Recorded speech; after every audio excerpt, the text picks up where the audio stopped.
मुझे पूरा भरोसा है अगले आने वाले 5 साल में 100 रुपये से बड़ी नोट बंद हो जाएगी, 5,000 रुपये से महंगे सामान का कैश लेन देन बंद हो जाएगा, प्रॉपर्टी आधार से लिंक हो जाएगी और जुडिशियल रिफॉर्म भी होगा, वन नेशन वन टैक्स भी होगा।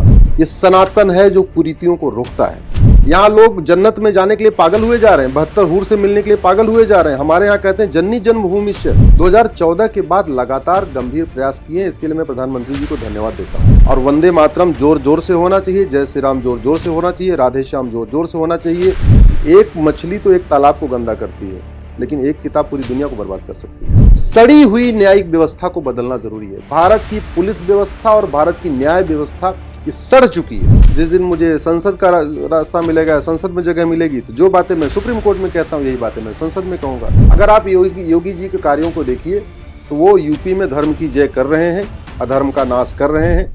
नमस्कार, मैं हूं आपके साथ नम्रता चौधरी और आप देख रहे हैं एनएमएफ न्यूज।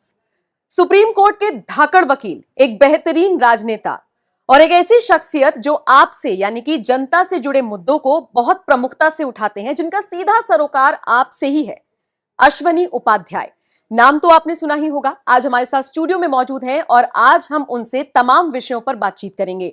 सर, सबसे पहले बहुत बहुत स्वागत है। कैसे हैं आप? बहुत बढ़िया, फर्स्ट क्लास। मुझे ये बताइए सर, आज के जमाने में जहां पर लोगों को सिर्फ अपने से मतलब है, लोग पैसे के पीछे भाग रहे हैं, आपको पीआईएल मैन कहा जाता है। 150 से ज्यादा पीआईएल आप दाखिल कर चुके हैं। इनफैक्ट मैंने कहीं पर पढ़ा था जहां पर सीजेआई ने आपसे कहा कि आपके लिए तो अलग से बेंच निकालनी पड़ेगी, बनानी पड़ेगी। तो ये आपको प्रेरणा कहां से मिली और आप जनता के मुद्दों को जिस तरह से उठाते हैं, क्यों उठाते हैं? मुझे ये जानना है। बहुत बहुत धन्यवाद और आपको बहुत बहुत शुभकामनाएं। आपका चैनल इसी तरीके से पूरे देश में जन जागरण करता रहे, उसके लिए मैं आपको धन्यवाद देता हूं। बेसिकली मैं इंजीनियर हूँ। पहले मैं कानपुर में एलमल वेस्वा शूटर बनती थी, उसमें था। फिर मैं हीरो ग्रुप में गया, उसके बाद मैं मारुति में गया। तो मैं आराम से एज ए इंजीनियर अपनी ज़िंदगी में आराम से सुख चैन के साथ था। 8 घंटे की ड्यूटी, उसके बाद घर में बच्चों के साथ मौज मस्ती। मैं पेपर में पढ़ता रहता था कि सुप्रीम कोर्ट में आज ये हुआ, ये हुआ, ये हुआ। तो मुझे ये दिखाई पड़ा कि सुप्रीम कोर्ट में एक पर्टिकुलर आइडियोलॉजी की सारी पीआईएल हो रही है, लेकिन राष्ट्रहित में पीआईएल हो नहीं रही है। तो मैं एक पेपर लेता था, मुझे लगा क्या पता मैं जो पेपर लेता हूँ इसमें वो खबर नहीं छपती हो। तो मैंने 2 पेपर लेना शुरू कर दिया, 3 पेपर लेना शुरू कर दिया और बाद में मैंने 2 इंग्लिश का पेपर, 2 हिंदी का पेपर लगा लिया। इसलिए लगा लिया कि मैं देखूं भाई सुप्रीम कोर्ट में हो क्या रहा है। 1 साल तक वेट किया, लेकिन एक ही आइडियोलॉजी की पीआईएल हो रही थी। उसको आप ये कह सकते हैं वामपंथी जो आइडियोलॉजी है, उसी के लोग पीआईएल फाइल करते थे। राष्ट्रवादी लोग पीआईएल करते ही नहीं थे। फिर मुझे लगा अब खुद ही भगत सिंह बनना पड़ेगा, बगल में तो कोई भगत सिंह आएगा नहीं आएगा। मैंने इंजीनियरिंग छोड़ी थी अपनी। चूँकि लॉ मैंने कर रखा था, मैंने इंजीनियरिंग का कैरियर छोड़ दिया। एक अच्छा कैरियर, बढ़िया फर्स्ट क्लास पैकेज। और उस समय मारुति, अभी तो मारुति सुजुकी हो गई, वो मारुति उद्योग लिमिटेड थी, मतलब गवर्नमेंट की कंपनी थी। वो छोड़ के फिर मैंने पीआईएल फाइल करना शुरू किया। चूँकि मैं मारुति में था, जापान के लोगों के साथ इंटरेक्शन होता था, तो जापान में सबसे अच्छी बात यह है कि हर चीज़ की रूट कॉज एनालिसिस करते हैं, हर समस्या की वो जड़ में जाते हैं। मैंने करीब 10 साल तक रूट कॉज एनालिसिस किया। फिर मुझे समझ में आया कि भारत की 80% समस्याओं का समाधान संसद और सुप्रीम कोर्ट के जरिए हो सकता है। 20% समस्याएं, आपदा आ गई, तूफान आ गया, सुनामी आ गई, जो दैवीय समस्याएं हैं उनको छोड़ के, दैवीय आपदाओं को छोड़ के हर समस्या का समाधान संसद, विधानसभा, सुप्रीम कोर्ट में हो सकता है।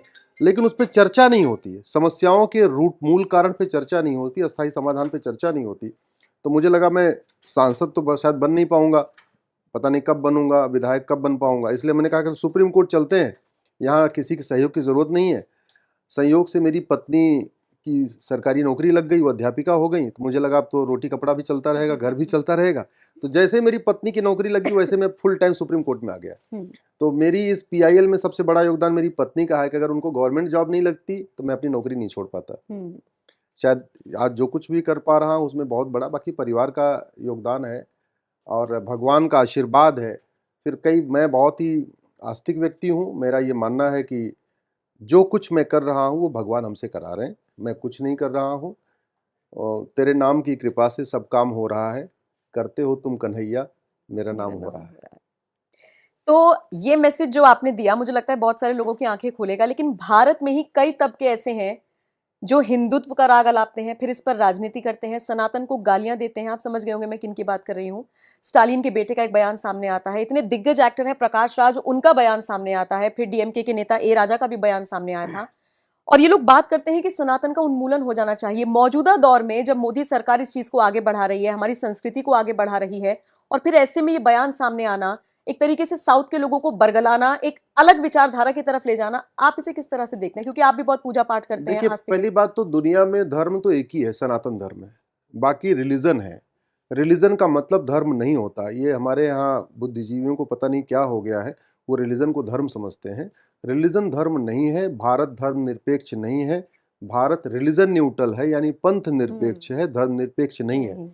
अगर भारत धर्म निरपेक्ष होता तो सुप्रीम कोर्ट की जजों की कुर्सियों पे यतो धर्मस् ततो जयः ये वाक्य नहीं लिखा होता।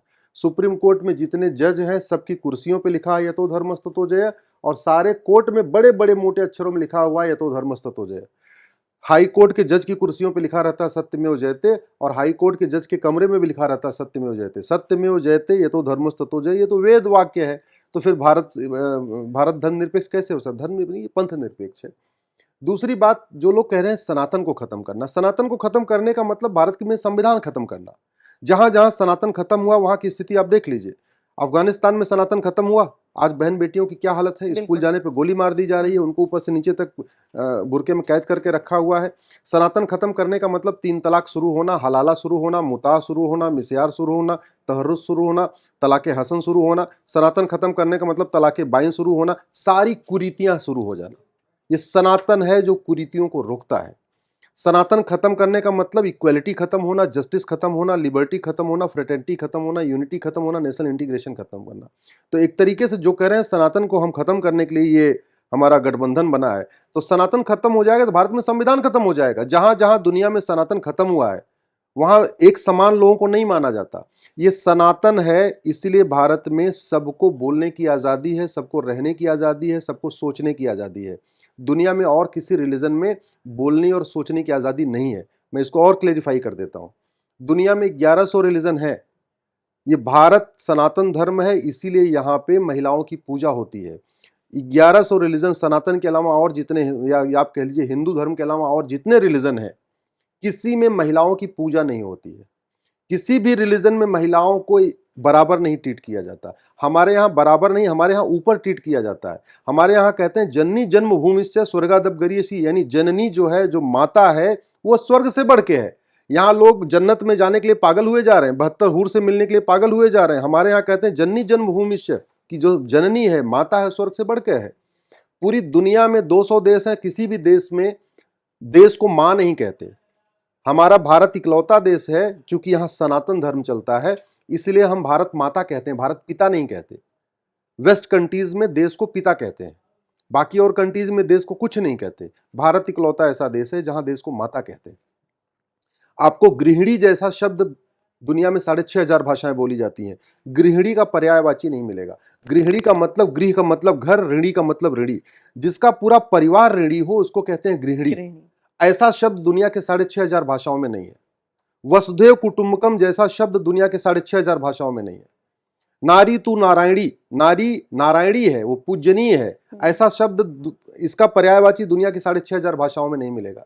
यत नारंती पूज्यते रमनते तत्र देवता, जहां नारी रहती है, वो जहां नारी की पूजा होती है वहां देवता निवास करते हैं। दुनिया में आपको कहीं ऐसा नहीं मिलेगा। और दूसरा एग्जाम्पल, आप सनातन संस्कृति की खूबसूरती को समझिए। हमारे देश में राज्यों के नाम पे राजकुमारियों का नाम होता था, राजकुमार का नहीं।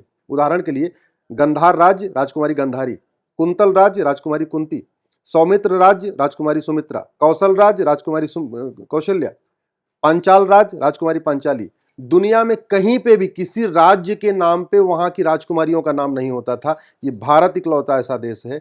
इसलिए मैं कह रहा हूं सनातन खत्म हो जाएगा, अराजकता आएगी। जहां जहां सनातन नहीं है, चाहे वो सोमालिया है, चाहे वो सीरिया है, चाहे ईरान है, चाहे अफगानिस्तान है, चाहे वो आपका कैकेय, राजा भरत का ननिहाल जहां से माता कैकेयी आई थी, आज वो पाकिस्तान है। क्या क्या उसकी स्थिति हो गई है?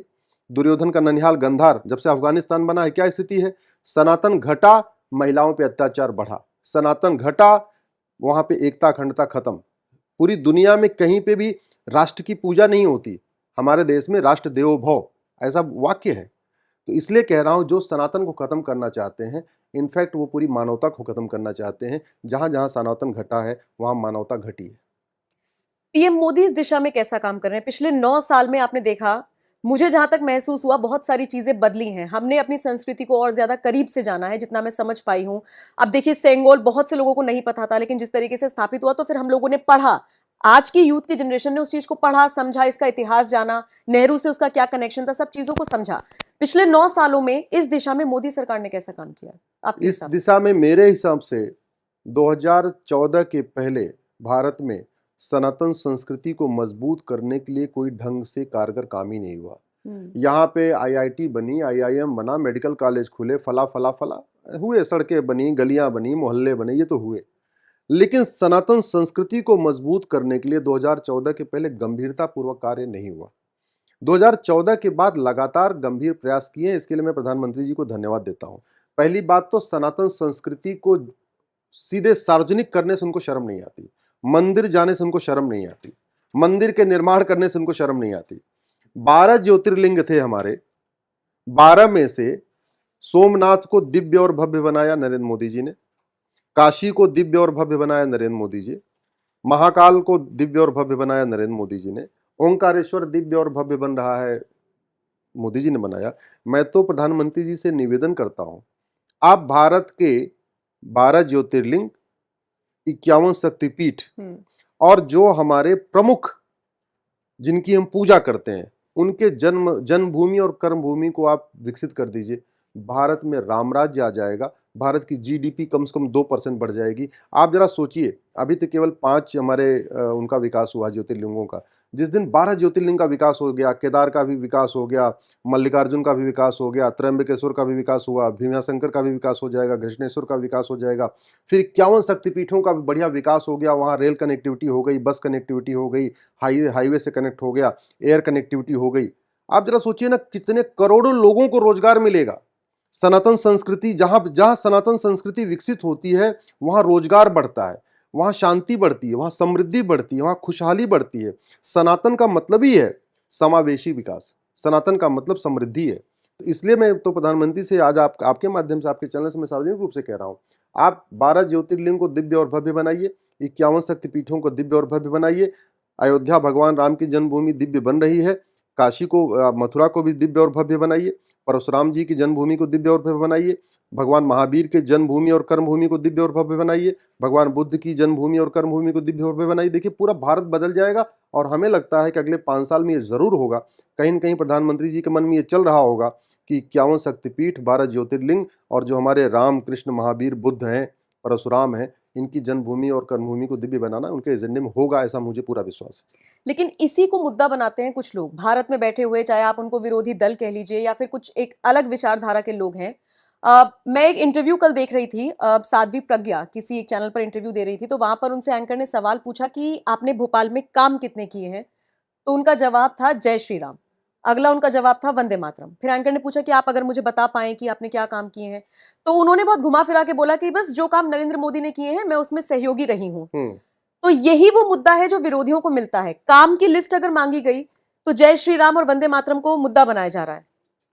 इसे लेके आप क्या कहेंगे? विकास, आप केजरीवाल को देख लीजिए, वो भी यही चीज कहते हैं कि स्वास्थ्य व्यवस्थाओं पर ध्यान नहीं है। कार्य बिल्कुल अलग है और वंदे मातरम बिल्कुल अलग है। जितना जरूरी है कार्य, उससे ज्यादा जरूरी है जय श्री राम। जितना जरूरी है सड़क का निर्माण, उससे ज्यादा जरूरी है वंदे मातरम। जितना जरूरी है एयरपोर्ट का निर्माण, उससे ज्यादा जरूरी है भारत माता की जय कहना। ये दोनों अलग अलग हैं। ऐसा नहीं होना चाहिए कि ये होना चाहिए, ये नहीं होना चाहिए, दोनों होना चाहिए। और वंदे मातरम जोर जोर से होना चाहिए, जय श्री राम जोर जोर से होना चाहिए, राधे श्याम जोर जोर से होना चाहिए, सिया राम जोर जोर से होना चाहिए। भारत में नहीं होगा तो दुनिया में कहां होगा? देखिए, जिस बात की मैं लड़ाई लड़ रहा हूं, मेरा यह कहना है कि भारत स्वतंत्र तो हो गया है लेकिन संप्रभु नहीं हुआ। स्वतंत्र भारत का मतलब कि शासन व्यवस्था बदल गई। पहले अंग्रेज यहां के राज किया करते थे, अब भारत के लोग राज कर रहे हैं। लेकिन संप्रभु भारत का मतलब क्या हुआ? संप्रभु भारत का मतलब न गुलामी का नाम हो, न गुलामी का निशान हो, न गुलामी की भाषा हो, न गुलामी का रीति रिवाज हो, न गुलामी की परंपरा हो, न गुलामी का टैक्स सिस्टम हो, न गुलामी का पुलिस सिस्टम हो, न गुलामी का जुडिशियल सिस्टम हो, न गुलामी का एडमिनिस्ट्रेटिव सिस्टम हो। सब कुछ भारत का होना चाहिए। गांधी जी यही कहते थे कि हमें स्वतंत्र भारत नहीं, संप्रभु भारत बनाना है। हमें स्वराज नहीं, हमें स्वराज चाहिए, हमें अपनी चाहिए। आज भी आप जरा देखिए कि जब जब किसी विदेशी चीज को दूर करने की बात होती है तो so called secular liberal intellectuals उसके खिलाफ आवाज उठाना शुरू करते हैं। मैंने एक पीएल फाइल किया था यहाँ पे सुप्रीम कोर्ट में, बाद में कोर्ट ने बोला हमारा काम नहीं है। हमने कहा कि जिन स्थानों का वर्णन वेद पुराण में है वो एग्जिस्ट नहीं करते, जिनका वर्णन गीता रामायण में है वो आज की डेट में एग्जिस्ट नहीं करते, जिनका वर्णन बाइबल में है वो एग्जिस्ट करते हैं, जिनका वर्णन कुरान में एग्जिस्ट करते हैं, लेकिन जिनका वर्णन हमारे वेद पुराण में एग्जिस्ट नहीं करते। इसलिए हमारे बच्चों को यह सिखाया जा रहा है कि रामायण एक काल्पनिक घटना है, महाभारत एक काल्पनिक घटना है। कैसे? पांचाली जहां पैदा हुई द्रौपदी, वो पांचाल राज्य था। वो पांचाल राज्य को आप पूरे भारत में ढूंढिए आपको नहीं मिलेगा। क्यों? क्योंकि एक फरूख नाम का लुटेरा गया, उसने पांचाल को फरुखाबाद बना दिया। पांडवों ने 14 साल का जो वनवास किया, उसके बाद 1 साल का अज्ञातवास किया था। अज्ञातवास उन्होंने विराट में किया था। अब विराट को आप पूरे भारत में ढूंढिए, विराट आपको नहीं मिलेगा। क्यों? क्योंकि वहां होशियार खान नाम का लुटेरा गया, उसने विराट को होशियारपुर बना दिया। भगवान परशुराम के पिताजी का जहां आश्रम था उस स्थान को कहते थे जमदग्निपुरम। जौना खान नाम का लुटेरा गया, उसने जमदग्निपुरम को जौनपुर बना दिया। भगवान कृष्ण ने 5 गांव मांगे थे, वो 5 गांव आप भारत में आपको नहीं मिलेगा। तिलप्रस्थ उन्होंने मांगा, वो फरीदाबाद कहलाता है। गजप्रस्थ उन्होंने मांगा, वो गाजियाबाद कहलाता है। इंद्रप्रस्थ उन्होंने मांगा, वो दिल्ली कहलाता है। सोनप्रस्थ उन्होंने मांगा, वो सोनीपत कहलाता है। पानप्रस्थ उन्होंने मांगा, पानीपत कहलाता है। तो अब वो 5 गांव जिनका महाभारत में वर्णन है आपको एग्जिस्टिंग मिलेंगे नहीं आपको। तो इसलिए हमारे बच्चों को सिखाया जाता है रामायण एक काल्पनिक घटना, महाभारत एक काल्पनिक घटना है, जबकि सब कुछ एग्जिस्ट करता है, नाम बदल दिया गया। तो इसलिए मैं कह रहा हूं गुलामी के नाम को बदलना जरूरी है, गुलामी के निशान को मिटाना जरूरी है। गुलामी की जो भाषा बढ़ती जा रही है, जो अंग्रेजी बोले वो इंटेलेक्चुअल, जो हिंदी बोले वो अनाड़ी, या ऐसी वो जो मतलब हिंदी बोले इसका मतलब उसके बाद बुद्धि विवेक ही नहीं है। अंग्रेजी बोल दे, चाहे टूटी फूटी बोले, चाहे घटिया बोले, वो बड़ा भाई इंटेलेक्चुअल है। हिंदी वाला अखबार पढ़ने वाला लगता है अरे ये तो हिंदी वाला है। हाँ, अंग्रेजी वाला अखबार पढ़ ले तो लगे बहुत बढ़िया, इसके घर में अंग्रेजी वाला अखबार। मैं तो बहुत सारे ऐसे लोगों को जानता हूं उनको अंग्रेजी नहीं आती, लेकिन अंग्रेजी का पेपर मंगाते हैं अगल बगल टशन मारने के लिए, भाई हम तो थोड़ा इंटेलेक्चुअल आदमी हैं, ऐसे करते हैं। ये माहौल हो गया। तो ये जो गुलामी का जो दिमाग, जो गुलामी बैठी हुई है ना, प्रधानमंत्री मोदी ने उस गुलामी को हटाया। वो कहीं पे भी जा रहे हैं धड़ाधड़ हिंदी बोल रहे हैं। वो संयुक्त राष्ट्र में भी हिंदी बोल रहे हैं, G20 में भी हिंदी बोल रहे हैं। और सबसे बड़ी बात है कि अब तो इंडिया भी लगभग दम तोड़ रहा है, भारत आ रहा है, भारत आगे बढ़ रहा है, इंडिया बढ़ रहा है। बिल्कुल। ये जो कंट्रोवर्सी हुई पूरी, ना तो सरकार ने नाम बदला, ना इसका जिक्र किया, कुछ भी कहीं से मतलब समझ लीजिए कुछ भी नहीं हुआ। सिर्फ एक जगह पर ये हुआ कि प्रधानमंत्री ऑफ भारत या फिर जो प्रेसिडेंट की तरफ से जो इनविटेशन गया था वो प्रेसिडेंट ऑफ भारत लिखा गया था, लेकिन विपक्ष पूरी तरीके से बौखला गया और उसके बाद से ही पूरी कंट्रोवर्सी हो रही है। जो इंडिया भारत ये जो कंट्रोवर्सी हुई है, इसको आप किस तरीके से देखते हैं? देखिए, ये कंट्रोवर्सी तो मैंने कहा ना, ये कंट्रोवर्सी है विदेशी गुलामी की मानसिकता वाली। जिनके दिमाग में गुलामी घुसी हुई है वो हर स्वदेशी कार्य का विरोध कर रहे हैं। भारत का नाम इंडिया कैसे दिया उसमें बहुत सारा डिस्प्यूट है, लेकिन आदिकाल से भारतवर्ष कहलाता था, भारत कहलाता था। वेदों में वर्णन है, पुराणों में वर्णन है, रामायण में इसका वर्णन है। हम लोग जब पूजा पाठ करते हैं तो जम्बू द्वीपे भारतवर्ष कहते हैं, ये कहा जाता है। इसके बावजूद संविधान लिखते समय वहां इंडिया दैट इज भारत आ गया। अब इंडिया दैट इज भारत का मतलब ये थोड़ी हुआ कि इंडिया को पकड़ के ही रखना। अरे भैया, भारत भारत है। दुनिया में ये इकलौता देश है जिसके 2-2 नाम संविधान में लिखे हैं। अदरवाइज जितने भी दुनिया में देश हैं सबका एक ही नाम होता है, एक ही नाम चल रहा है। ये इंडिया अंग्रेजों ने दिया, अंग्रेज चले गए तो इंडिया खत्म। जब हम स्वतंत्र, इसलिए तो मैं कह रहा हूं ये पूरी लड़ाई स्वदेशी मानसिकता और विदेशी मानसिकता की है। सब कुछ हमारा स्वदेशी नहीं हो पाया है और इसी के कारण वो सोच भी चल रही है। भारत की शिक्षा व्यवस्था भी आज भी या तो मैकाले सिस्टम चल रहा है, या मिशनरी सिस्टम चल रहा है, या मदरसा सिस्टम चल रहा है। 3 तरीके के भारत में एजुकेशन सिस्टम चल रहा है। वैदिक शिक्षा व्यवस्था आई नहीं। 16 संस्कार क्या होते हैं लोगों को नहीं पता। अष्टांग योग क्या होता है लोगों को नहीं पता। शरीर स्वस्थ कैसे रहेगा ये लोगों को नहीं पता। क्या खाना है, क्या नहीं खाना, क्या देखना है, क्या नहीं देखना, क्या सोचना, क्या नहीं सोचना, इंद्रियों पर नियंत्रण कैसे करना, ये सब व्यवस्था हमारे देश में थी। वो आज तक इंप्लीमेंट नहीं हो पाई। मैं आपको बताता हूं, खेत बहुत अच्छा हो, खाद भी अच्छी हो, सिंचाई की अच्छी व्यवस्था हो, जुताई गुड़ाई निराई भी अच्छी हो, सब कुछ अच्छा हो, लेकिन अगर बीज खराब होता है तो फसल अच्छी नहीं होती है। क्योंकि बबुल का अगर आप बीज बोगे उसमें आम पैदा हो ही नहीं सकता। अच्छा बीज हो, इसके लिए भारत में 16 संस्कार की व्यवस्था थी। आज तक उसको बच्चों को पढ़ाया नहीं गया। 16 संस्कार क्या होता है, गर्भाधान संस्कार क्या आता है, पुंसवन क्या होता है, तीसरे महीने में कौन सा संस्कार, चौथे महीने में कौन सा संस्कार, 9वें महीने में कौन सा संस्कार, ये व्यवस्था थी। भारत में वैदिक शिक्षा व्यवस्था में जो प्राइमरी सिस्टम था उसमें केवल और केवल बच्चे को अच्छा स्वस्थ, शारीरिक और मानसिक रूप से स्वस्थ बनाने के लिए पूरी व्यवस्था थी। उसमें ज्यादा विषयों को नहीं पढ़ाते थे। उसमें यज्ञ विज्ञान पढ़ाते थे, वेद विज्ञान पढ़ाते थे, मनोविज्ञान पढ़ाते थे, अष्टांग योग पढ़ाते थे, योग विज्ञान पढ़ाते थे, इंद्रिय नियंत्रण पढ़ाते थे, जिससे एक दिव्य और भव्य कहते हैं नहीं बच्चे का निर्माण होता था। वो खत्म हो गया। तो अब उसको वापस बदहाल करने के लिए मेरा ये मानना है कि, और मुझे पूरा भरोसा है कि सरकार, प्रधानमंत्री जी के मन में कहीं न कहीं होगा, जैसे उन्होंने बहुत सारी चीज़ों का स्वदेशीकरण किया है, मुझे पूरा भरोसा है ये मिशनरी शिक्षा व्यवस्था, मैकाले शिक्षा व्यवस्था और मदरसा शिक्षा व्यवस्था बंद होगी। भारत में वैदिक शिक्षा व्यवस्था लागू होगी। जब तक भारत में वैदिक शिक्षा व्यवस्था लागू नहीं होगी तब तक न घूसखोरी कम होगी, न जमाखोरी कम होगी, न मिलावटखोरी कम होगी, न कालाबाजारी कम होगी, न नशा तस्करी कम होगी, न मानव तस्करी कम होगी, न सोना तस्करी कम होगी, न माओवाद खत्म होगा, न नक्सलवाद खत्म होगा, न कट्टरता खत्म होगी, न जिहाद खत्म होगा, न धर्मांतरण खत्म होगा, न मजहबी उन्माद खत्म होगा। ये सब चलता रहेगा। इन सभी, ये जितनी अराजकता चल रही है, इसका जो सबसे बड़ा कारण ये है, और भी कई चीजें हैं लेकिन उसका सबसे बड़ा कारण ये है, ये मैकाले, मिशनरी और मदरसा शिक्षा व्यवस्था। आप देखिए दिल्ली में पकड़ा गया, आतंकवादी पकड़ा गया है, केमिकल इंजीनियर है और दिल्ली में बम विस्फोट करना चाह रहा था, क्या एक मॉल को उड़ाना चाह रहा था, अक्षरधाम मंदिर को उड़ाना चाह रहा था। तो एक इंजीनियर इतना जिहादी क्यों बन रहा है? एक पढ़ा लिखा इंजीनियर इतना ऐसी ऐसी देश को तोड़ने वाली, अपने लोगों को मारने वाली हरकतें क्यों कर रहा है? एक कहावत है ना, एक मेरे पास किसी ने भेजा था कि एक मछली तो एक तालाब को गंदा करती है, लेकिन एक किताब पूरी दुनिया को बर्बाद कर सकती है। तो इसलिए भारत में वैदिक शिक्षा व्यवस्था लागू करना बहुत जरूरी है। बिल्कुल। अब मैं आपका ट्विटर स्क्रॉल कर रही थी तो मुझे बहुत सारे मुद्दे वहां पर दिखे। आप बेबाक होकर बोलते हैं। आप बोलते हैं कि यूसीसी की बात तो हर कोई करता है, लेकिन यूनिफॉर्म सिटीजनशिप कोड की बात कोई नहीं करता। ये क्या है, आप हमारे दर्शकों को बताएंगे? और आप इसकी मांग क्यों उठा रहे हैं? किस तरीके से ये फायदेमंद होगा? क्या है, क्या बेसिकली? देखिए, मैं जो कुछ कहता हूं वो सब संविधान के दायरे में कहता हूं, संविधान से बाहर में कभी नहीं जाता। यूसीसी यानी यूनिफॉर्म सिविल कोड आर्टिकल 44 है। उसके बहुत पहले एक आर्टिकल 11 है। आर्टिकल 11 कहता है कि भारत में एक सिटीजनशिप कोड होना चाहिए। सिटीजनशिप कोड, मेरा ये मानना है कि यूसीसी से कम 100 गुना ज्यादा जरूरी है सिटीजनशिप कोड। पूरी दुनिया में, अमेरिका में, फ्रांस में, सिंगापुर में, जापान में, हर जगह सिटीजनशिप कोड है। सिटीजनशिप कोड का फायदा यह है कि भाई भारत, जिसको नागरिकता मिलनी है उसकी कुछ टर्म्स कंडीशन तो होनी चाहिए।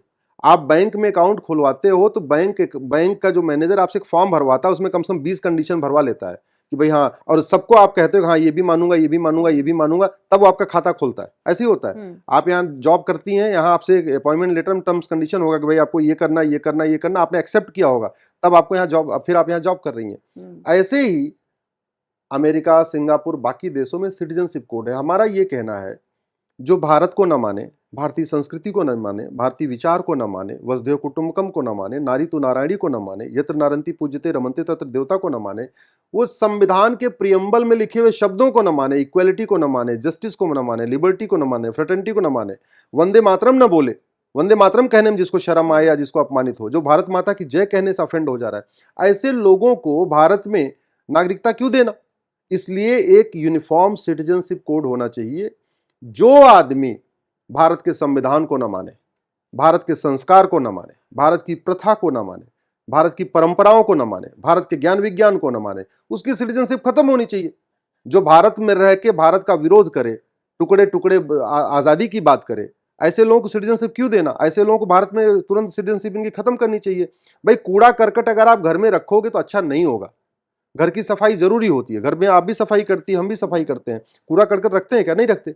तो जब हम अपने घर में कूड़ा करकट नहीं रखते, अपने हम मोहल्ले में कूड़ा करकट नहीं रखते, हर जगह स्वच्छ भारत अभियान चलाते हैं, तो फिर देश में भी एक राष्ट्रीय स्तर पर स्वच्छ भारत अभियान चलना चाहिए कि जितने कूड़ा करकट हैं, जिनकी विदेशी मानसिकता है, जिनकी अरब की मानसिकता है, या जिनकी पाकिस्तान की मानसिकता है, जिसकी कहीं और की मानसिकता है, जिसकी भारत विरोधी मानसिकता है, उसकी नागरिकता खत्म होनी चाहिए। भारत में बोलने की आज़ादी का मतलब, सोचने की आज़ादी का मतलब थोड़ी कि आप कुछ भी सोचो, कुछ भी बोलो।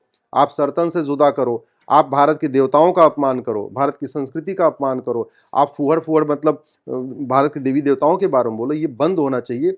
इसलिए सिटीजनशिप की भी टर्म्स कंडीशन होनी चाहिए और वोटिंग की राइट का भी टर्म्स कंडीशन होना चाहिए। दुर्भाग्यवश ये दोनों चीजें हमारे देश में फ्री हैं।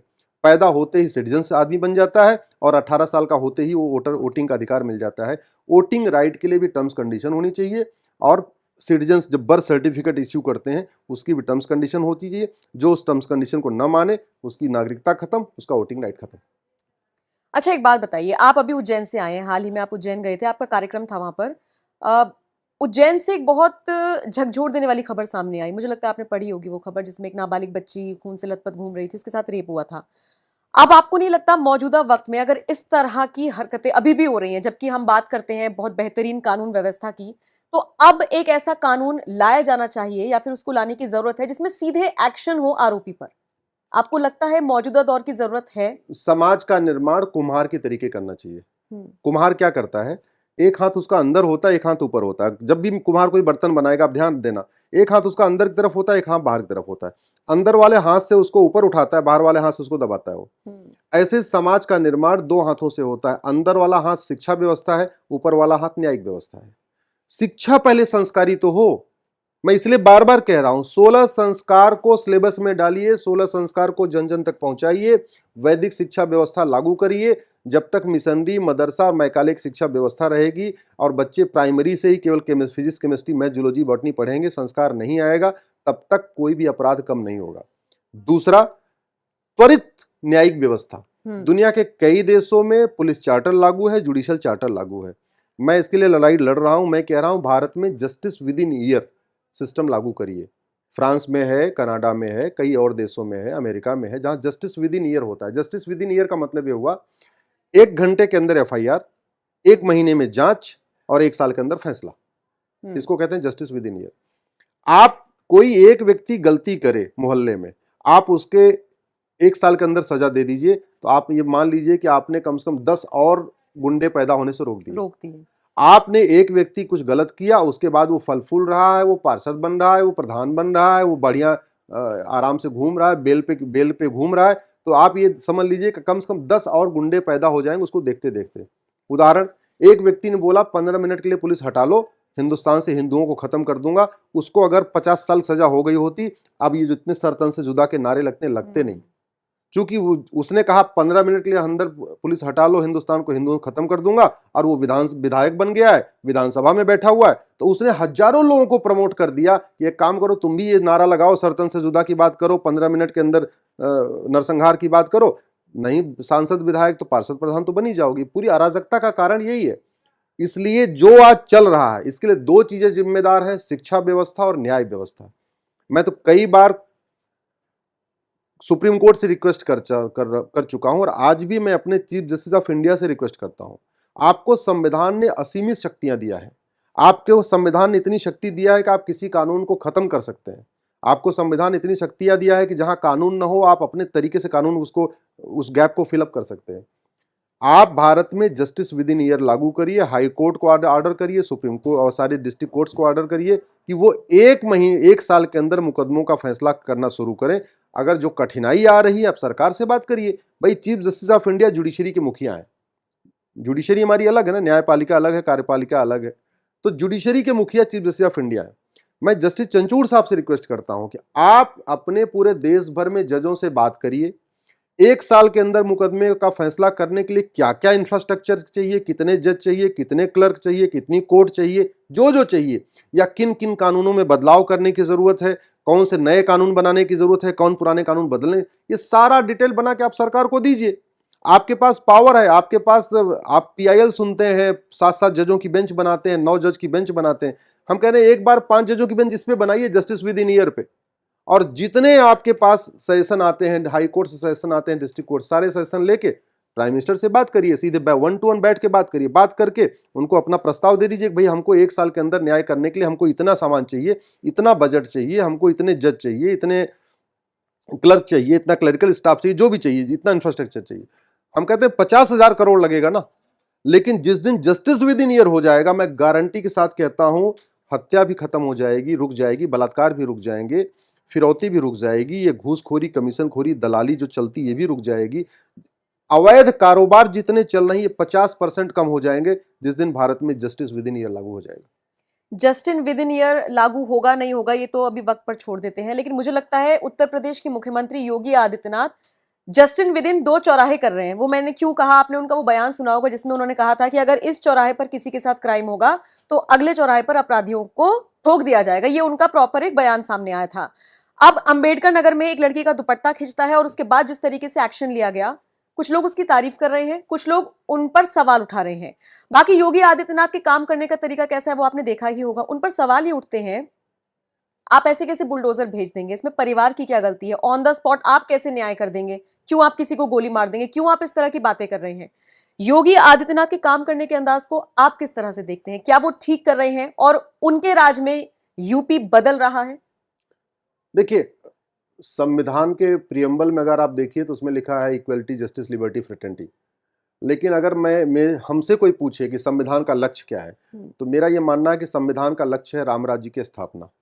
और राम राज्य की स्थापना का मतलब धर्म की जय हो, अधर्म का नाश हो, प्राणियों में सद्भावना हो, विश्व का कल्याण हो। अगर आप योगी जी के कार्यों को देखिए तो वो यूपी में धर्म की जय कर रहे हैं, अधर्म का नाश कर रहे हैं, प्राणियों में सद्भावना विकसित कर रहे हैं। क्योंकि जो सद्भावना होती है, रामचरितमानस में लिखा है, भय बिन होय न प्रीत, बिना भय के प्रीति नहीं होती है। ये घर में भी है। अगर पिता का डर ना हो तो चारों भाई आपस में लड़ते रहते हैं। पिता का खौफ रहता है, अगर ज्यादा इधर उधर किया तो पिताजी पिटाई कर देंगे, चारों भाई आराम से प्रेम से रहते हैं, भाई बहन भी ठीक ठाक रहते हैं, भाई भाई भी ठीक ठाक रहते हैं। तो भय बिन होय न प्रीत, मेरा ये मानना है कि योगी जी बहुत अच्छा काम कर रहे हैं। और उसके एक मैं आपको एग्जाम्पल बताता हूँ। पूरे देश में धर्मांतरण हो रहा है, लेकिन धर्मांतरण कराने वालों पे कहीं एनएसए नहीं लगता है। केवल एक ही प्रदेश है जहां धर्मांतरण कराने वालों पे एनएसए लगता है। आप गूगल कर लीजिएगा, अभी गाजियाबाद के पुलिस कमिश्नर से पुलिस ने भी एनएसए लगाया है। एक आदमी ने वो गेम के जरिए जिहाद किया था, कन्वर्जन कराया था, उस पर एनएसए लगाया। तो पूरे देश में धर्मांतरण के खिलाफ अगर एनएसए लगता है तो यूपी है। पूरे देश में घुसपैठियों पे एनएसए लगता है तो वह है यूपी। पूरे देश में जिहादियों पे कहीं एनएसए लगता है तो यूपी। इसलिए मैं उनको धन्यवाद दूंगा, क्योंकि वो अधर्म का नाश करने के लिए पुरजोर ताकत लगा रहे हैं। लेकिन मेरा ये मानना है कि वो कहते नहीं, ड्राइवर बहुत अच्छा हो, गाड़ी अगर खराब हो तो यात्रा सुरक्षित नहीं होती है। डॉक्टर बहुत अच्छा हो, दवा घटिया हो तो शरीर स्वस्थ नहीं रहता। तो योगी जी बहुत अच्छा काम कर रहे हैं, लेकिन कहीं कानूनों में खामियां हैं। उसका फायदा ये जो असामाजिक तत्व उठाते हैं। तो समय आ गया है कि 1950 से पहले बने सारे कानूनों को खत्म किया जाए, पुलिस रिफॉर्म किया जाए, जुडिशियल रिफॉर्म किया जाए, इलेक्शन रिफॉर्म किया जाए, एजुकेशन रिफॉर्म किया जाए, भारत में वैदिक शिक्षा व्यवस्था, गुलामी की चीजें खत्म हो, हर व्यवस्था का भारतीयकरण हो, भारत में अपने आप राम राज्य आ जाएगा। खालिस्तानियों से कैसे निपटेगी सरकार? उनसे निपटने के लिए क्या करना चाहिए? सोचिए, एक खालिस्तानी आतंकवादी के लिए 2 देशों में उनके संबंध बिगड़ गए और सब जानते हैं खालिस्तानियों का एजेंडा क्या है। और ऐसे में भारत सरकार ने, हालांकि मैंने अभी कहीं पे पढ़ा था कि एक्शन लिया है, अब उनका वीजा कैंसिल किए जाएंगे ताकि वो बाहर बैठकर जो सारी चीजें कर रही हैं वो भारत में अप्लाई ना हो सके, वो यहाँ पर आ ना सके। लेकिन इनका दी एंड कैसे किया जा सकता है? देखिए, अगर कोई गाड़ी चल रही है उसको रोकने का 2 ही तरीका है, या तो पहिया पंचर कर दीजिए, उसका पेट्रोल की पाइप खोल दीजिए। पेट्रोल की पाइप खत्म खोल दीजिए, गाड़ी अपने आप बंद हो जाएगी। ये जितना भी खालिस्तानी मूवमेंट है, और केवल खालिस्तानी नहीं, मैं उसको और आगे बढ़ा देता हूं, चाहे माओवाद है, चाहे नक्सलवाद है, चाहे जिहाद है, चाहे धर्मांतरण, देश विरोधी, भारत विरोधी जितनी भी गतिविधियां हैं, भारत विरोधी जितने भी मूवमेंट चल रहे हैं, इन सब की विदेशी फंडिंग होती है। और उस फंडिंग के लिए कांग्रेस ने कानून बनाया था 2010 में, उसको कहते हैं एफसीआरए। उस एफसीआरए में सरकार ने बहुत बदलाव किया है, करीब 2.5-3 लाख एनजीओज का लाइसेंस भी कैंसिल किया है। लेकिन मेरा ये मानना है कि अभी भी चूंकि वो कानून जिंदा है एफसीआरए, उसका फायदा इनको खालिस्तानियों को भी मिल रहा है, नक्सलियों को भी मिल रहा है, माओवादियों को भी मिल रहा है, मिशनरियों को भी मिल रहा है, जिहादियों को मिल रहा है। सरकार को तत्काल एफसीआरए कानून खत्म करना चाहिए। और फिर बात वही आई, एक व्यक्ति भारत के खिलाफ कुछ काम करे, आप 1 साल के अंदर उसको फांसी दे दीजिए, खौफ पैदा हो जाएगा, भय बिन होय न प्रीत। दुर्भाग्यवश हमारे देश में 84 में सिख दंगा हुआ था, आज तक सिख दंगा कराने वालों में किसी को भी आजीवन कारावास फांसी नहीं हुआ। 1990 में कश्मीर में नरसंहार हुआ था, किसी नरसंहार करने वालों को, यासीन मलिक अभी बाहर बैठा हुआ, बिट्टा कराटे बाहर बैठा हुआ, किसी को सजा आजीवन कारावास फांसी हुई क्या? सड़ी हुई न्यायिक व्यवस्था को बदलना जरूरी है। भारत की पुलिस व्यवस्था और भारत की न्याय व्यवस्था ये सड़ चुकी है, यहां केवल तारीख पे तारीख मिलती है। भारत की पुलिस व्यवस्था और न्यायिक व्यवस्था पूरी तरीके से भ्रष्टाचार से लिप्त हो चुकी है। थाने दलाली के अड्डे बन चुके हैं, तहसील कमीशन खोरी का अड्डा बन चुका है, डिस्ट्रिक्ट कोर्ट में जब खूब जम के वहां पे न्याय बिक रहा है। न्याय, इसके लिए भारत को सुधारने के लिए न्यायिक व्यवस्था को बदलना पड़ेगा। और भ्रष्टाचार के खिलाफ कठोर कानून बनाना पड़ेगा। भ्रष्टाचार के खिलाफ दुनिया के कई देशों में फांसी दी जाती है, कई देशों में आजीवन कारावास किया जाता है। अभी सिंगापुर में कुछ दिन पहले एक व्यक्ति के पास 900 ग्राम गांजा मिला था, उसको फांसी दे दिया। अभी चीन में एक व्यक्ति ने किसी से 2 लाख युआन घूस ले लिया था, कंपनी का जीएम था, उसको फांसी दे दिया। फांसी का खौफ रखना बहुत जरूरी है।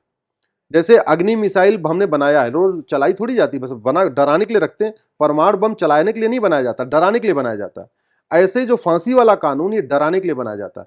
अब हमने इसमें रेप वाले केस में, पॉक्सो में जो बच्चियों के साथ होता है, उसमें फांसी कानून बना तो दिया, लेकिन हो कहाँ रहा है? मुकदमा 30 साल चल रहा है, 40 साल चल रहा है। इसलिए जुडिशियल रिफॉर्म जरूरी है, जस्टिस विद इन ये जरूरी है। खालिस फंडिंग, विदेशी फंडिंग खत्म कर दीजिए और भारत के अंदर का जो ब्लैक मनी खत्म कर दीजिए। ये सारा आपका खालिस्तानी मूवमेंट भी खत्म हो जाएगा, माओवाद नक्सलवाद खत्म हो जाएगा, जिहाद जो बड़े पैमाने पर हो रहा है खत्म हो जाएगा, सड़क के किनारे जो अवैध निर्माण होते हैं ये भी रुक जाएंगे। अच्छा, चूंकि आप बीजेपी से जुड़े हुए हैं तो बीजेपी के कुछ फायर ब्रांड नेता हैं, जैसे जिनको हम जानते हैं, योगी आदित्यनाथ हो गए, असम की मुख्यमंत्री हिमंता बिस्वा शर्मा हो गए, तेजस्वी सूर्या हो गए। इनको फायर ब्रांड इनके नाम के आगे लगता है। आने वाले वक्त में जिस तरीके की, चूंकि आप बात करते हैं, अपनी बातों को प्रमुखता से रखते हैं, एक तेज आपके चेहरे पर दिखता है, क्या हम आने वाले वक्त में ये कह सकते हैं बीजेपी के फायर ब्रांड नेता अश्वनी उपाध्याय, कोई बड़ी जिम्मेदारी आपको मिल सकती है? देखिए, बड़ी जिम्मेदारी देना न देना ये तो देने वालों के हाथ में है, मैं तो लेने वाला हूँ। आप लेने वाले हैं, चाहते हैं? स्वाभाविक सी बात है कि प्रसाद अगर किसी को मिलेगा तो प्रसाद क्यों नहीं लेगा, मैं उसको प्रसाद मान के ले लूंगा। अभी मेरे पास सुप्रीम कोर्ट में एज ए वकील में लड़ रहा हूँ। जिस दिन मुझे संसद का रास्ता मिलेगा, संसद में जगह मिलेगी, तो जो बातें मैं सुप्रीम कोर्ट में कहता हूँ यही बातें मैं संसद में कहूंगा। मेरा ये मानना है, सरकारें आएंगी जाएंगी, पॉलिटिकल पार्टियां आएंगी जाएंगी, सरकारें बदलती रहेंगी। व्यवस्था को बदलना बहुत जरूरी है, संविधान को लागू करना जरूरी है, भारत में राम राज्य की स्थापना करना बहुत जरूरी है, भारत में सनातन धर्म को मजबूत करना बहुत जरूरी है। और मैं क्यों बार बार सनातन कहता हूं, सनातन को कमजोर करने के लिए इंटरनेशनल साजिश चल रही है। विदेशों से फंडिंग भी आ रही है, धर्मांतरण भी हो रहा है, घुसपैठ भी हो रहा है, जिहाद भी हो रहा है, सरतन से जुदा किनारे। और सनातन को खत्म करने की जो सबसे बड़ा अभी प्रयास हुआ है, कल हुआ है कि बिहार में जातिगत जनगणना हो गई।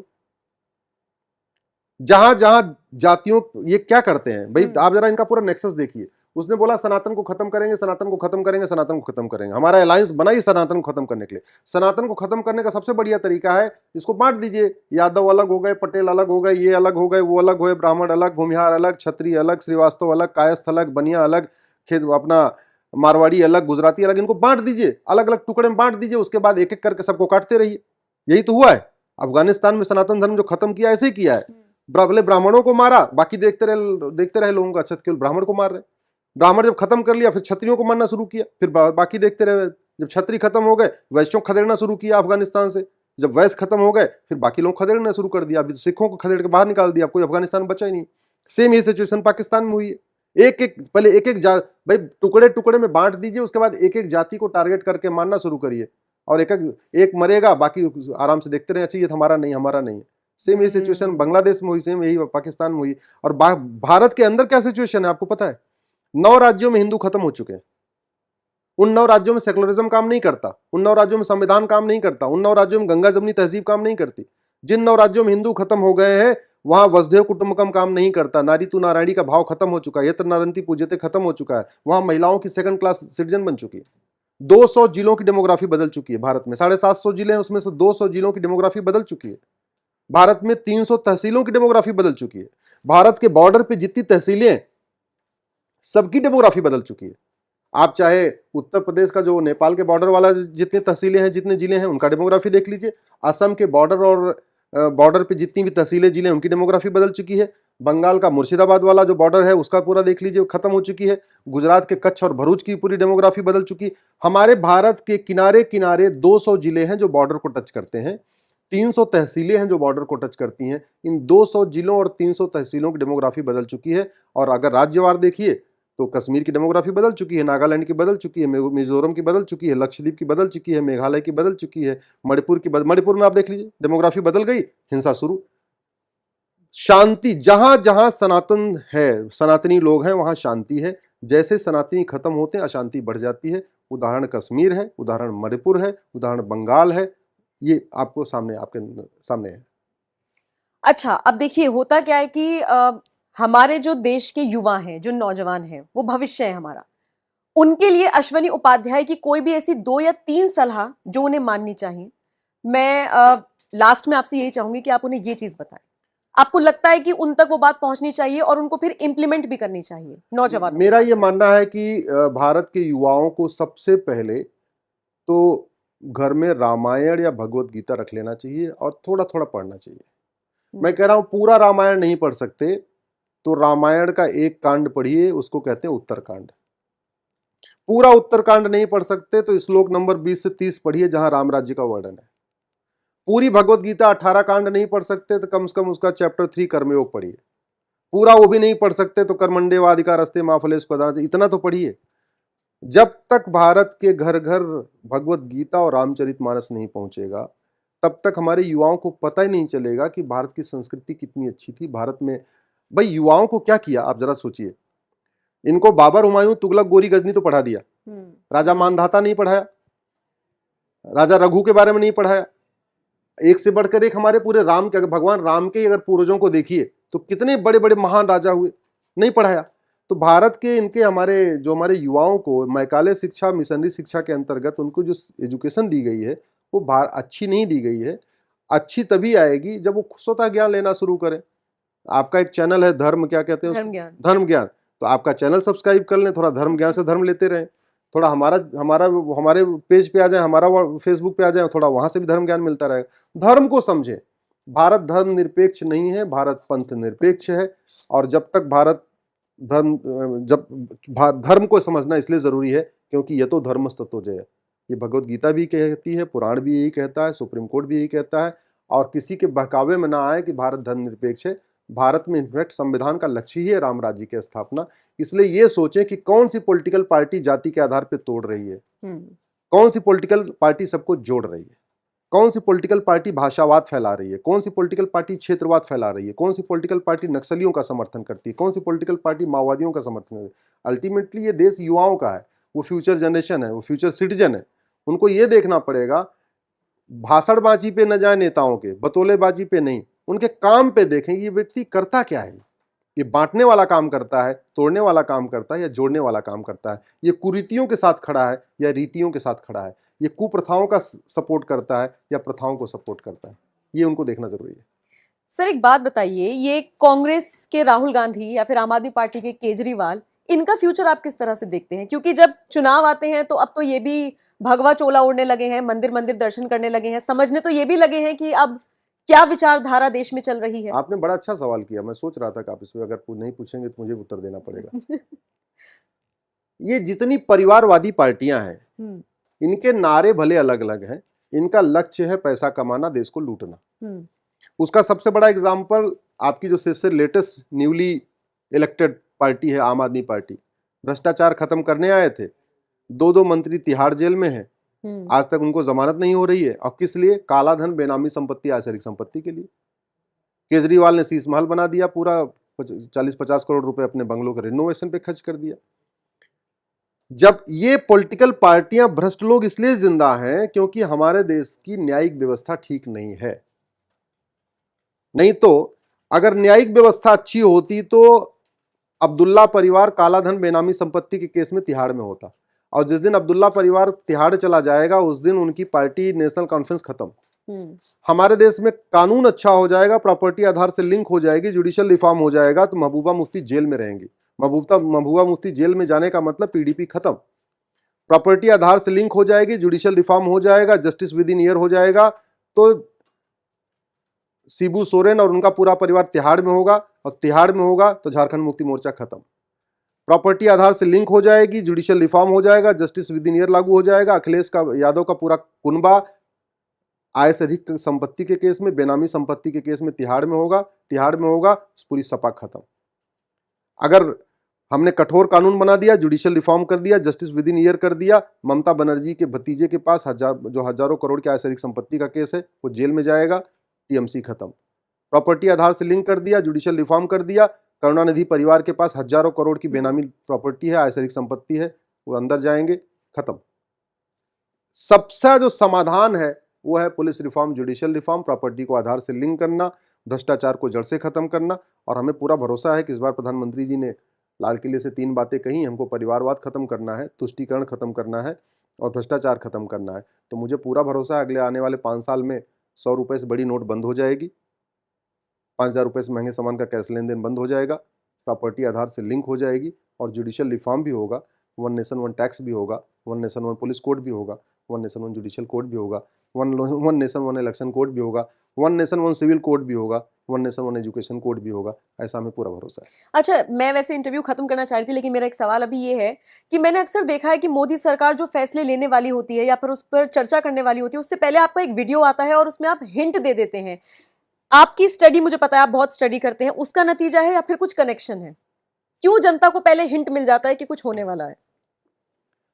नहीं कुछ बातें तो बस इतना ही कह सकता हूँ कि वो कोई इंसिडेंट है कि शायद मैं पहले पीआईएल कर देता हूँ, फिर बाद में सरकार कुछ करती है। ऐसा हुआ है कई बार। जैसे मैंने पिछले साल पहले जनवरी में मैंने पीआईएल फाइल किया मुफ्तखोरी के खिलाफ, और जुलाई में प्रधानमंत्री जी ने मुफ्त की रोड़ी पे उन्होंने स्पीच में कह दिया, तो कोई इंसिडेंट है। या मैंने ट्रिपल तलाक चैलेंज किया, हलाला चैलेंज किया, फिर मैंने कॉमन सिविल कोड के लिए पिटीशन फाइल किया, फिर प्रधानमंत्री जी ने कह दिया कि एक परिवार में 2 कानून नहीं होना चाहिए। अब इसको कोइंसिडेंट ही कहिए, मैं तो यही मान के चलता हूँ। हर बात हर जगह थोड़ी बताई जाती है। बिल्कुल। तो अश्वनी उपाध्याय को आपने सुना, उनके विचारों को आपने जाना। मुझे लगता है बहुत हद तक आपका माइंड थोड़ा-सा डाइवर्ट हुआ होगा, चेंज हुआ होगा, आपकी विचारधारा बहुत ज़्यादा आगे बढ़ी होगी। सर, बहुत-बहुत शुक्रिया वक़्त निकालने के लिए और हमारे स्टूडियो में आने के लिए। आपका भी बहुत-बहुत शुक्रिया इस इंटरव्यू को देखने के लिए। नमस्कार।